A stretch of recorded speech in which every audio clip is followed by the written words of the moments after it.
I've had quite a few consultations lately around best practices for having a baby and toddler share a room. So today I'm going to share some tips on this topic. But before I dive in, I'd like to ask a huge favor. If you've been enjoying the podcast, could you pause right now and take a second to give it a 5-star review on Apple or Spotify, or share this episode on social media? It would truly mean the world to me as we continue to try to reach more listeners. Hi, I'm Allison Egidi, a pediatric sleep and wellness coach and a mom of two. I love to help parents find solutions. This is How Long Till Bedtime.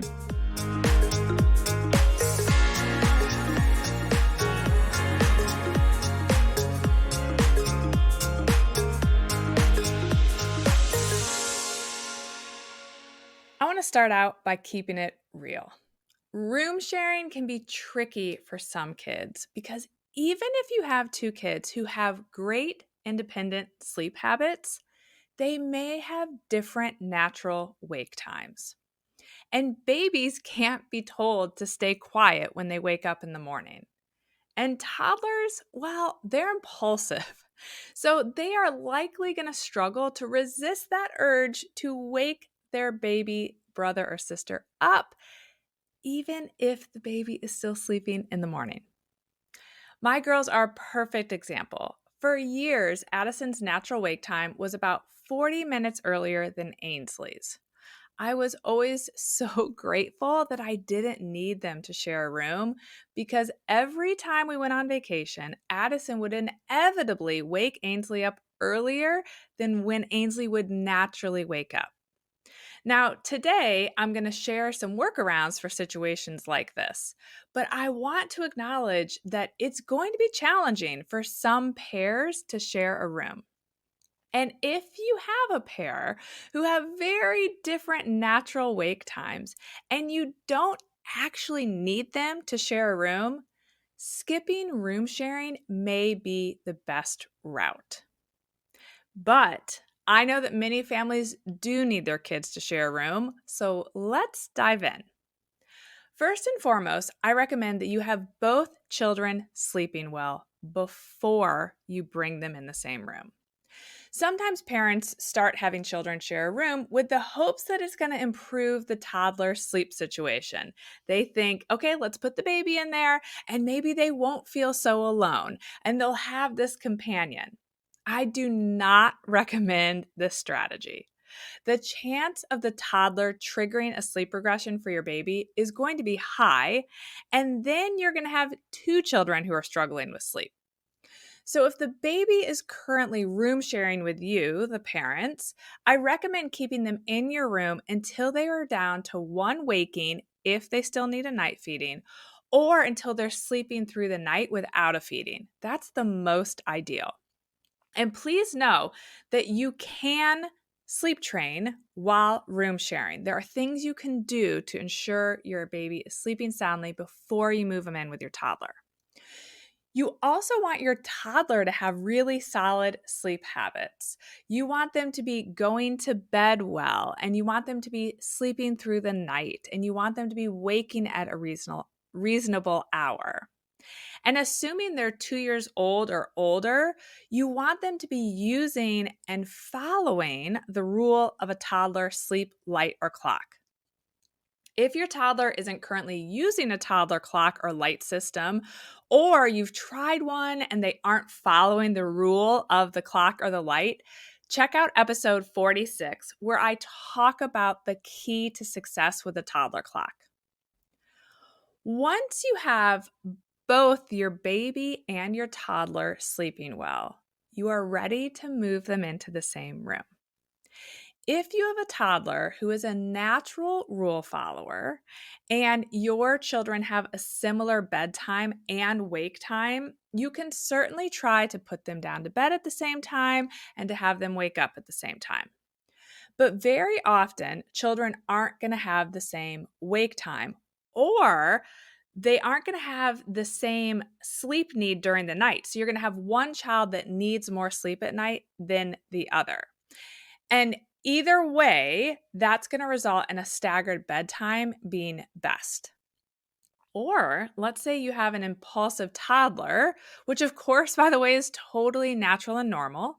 And putting them to bed at the same time is not going to go very well because they're going to struggle to resist the urge to go over and check on the baby or talk to the baby.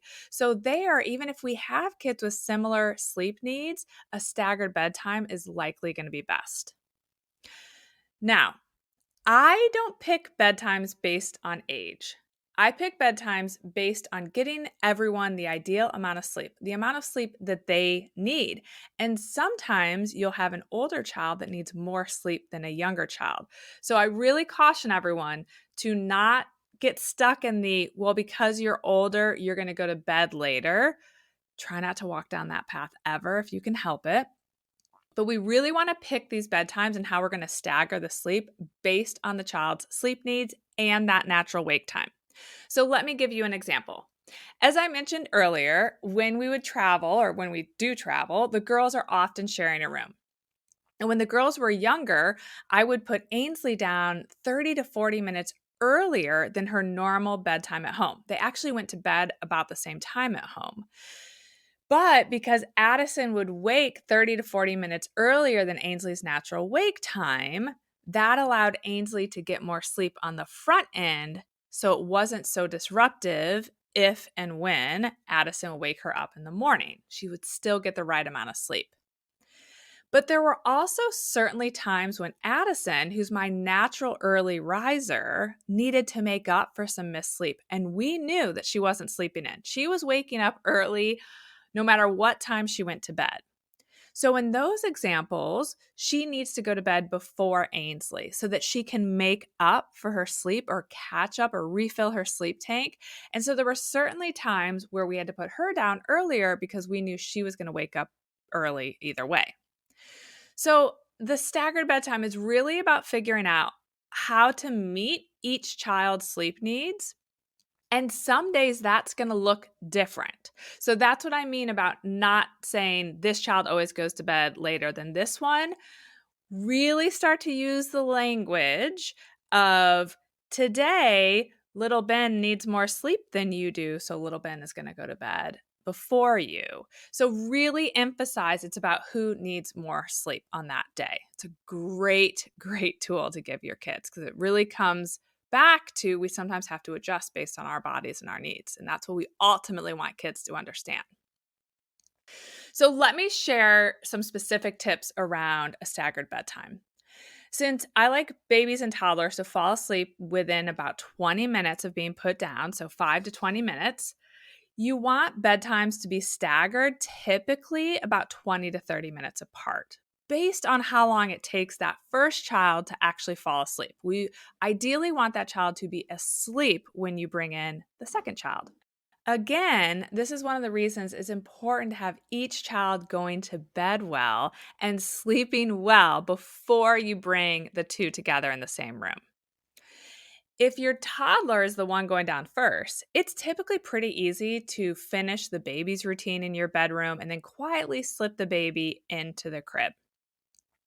But if your baby is the one going down first, you definitely need to explain the new bedtime plan with your toddler. Explain, for example, that you'll be reading books in your bedroom, the parent's bedroom, and then you're going to quietly tiptoe into their bedroom and quietly tuck them into bed. You'd let them know, for example, that you're going to be whispering their good night sleep song so that you don't wake the baby. And then you're going to quietly give them a kiss, and then you're going to tiptoe out of the room. Remember that communication is everything when it comes to toddlers and their sleep. You don't want any surprises. You want them to understand exactly what you expect from them and what they can expect from you. You also want to be clear that we don't wake sleeping people. So it's really important that your toddler stay quiet in their bed until their toddler clock turns green or whatever color it turns when it's okay for them to get up and start their day. If you're staggering your toddler in after the baby's asleep, Practice this with your child before you actually do it. So, yes, you're going to tell them the plan, but then do a little role playing. Pretend that you're doing the sneak in during the day at some point, but pretend it's nighttime and do the kind of sneak into the room and demonstrate what it's going to be like. Role playing is a great way to help your toddler understand any sort of change to their bedtime routine. So, before you put your kids in the same room, think about whether a staggered bedtime will be best to help each child get their optimal amount of sleep. And think through your bedtime plan, thinking about what it's going to look like and what you're going to tell your child. Get all of that in order before you make the switch. Another sticky spot when we think about room sharing can be around the midday nap, because an infant and a toddler may have a nap that overlaps. But a lot of the times they don't start at the exact same time or end at the exact same time. So it's really tough to have those happen in the same room. The easiest thing to do here is to have the baby nap in a portable crib in the parents' room or some other very dark, quiet space. I realize this may not feel ideal, but it can really help you avoid so many headaches around naps. And it's important to remember that poor napping can result in poor night sleep, which can make the room sharing at night really tricky. So, protecting those naps is super helpful. So, unless those naps perfectly align, have the baby nap in a different dark room for that one nap that overlaps. One last tip is to be sure that you have a really good white noise machine when your kids are room sharing. Filling the room with quality white noise can help buffer little sounds from each of the children. I personally love the Dome. I'll link to it in my show notes. Okay, I hope this helps as you prepare to think about having your toddler and baby share a room. I wish you the best of luck as you navigate this change, and I'll see you back here next week. Bye for now. Thank you for listening to How Long Till Bedtime. To learn how we can work together to improve your child's sleep, please visit sleepandwellnesscoach.com.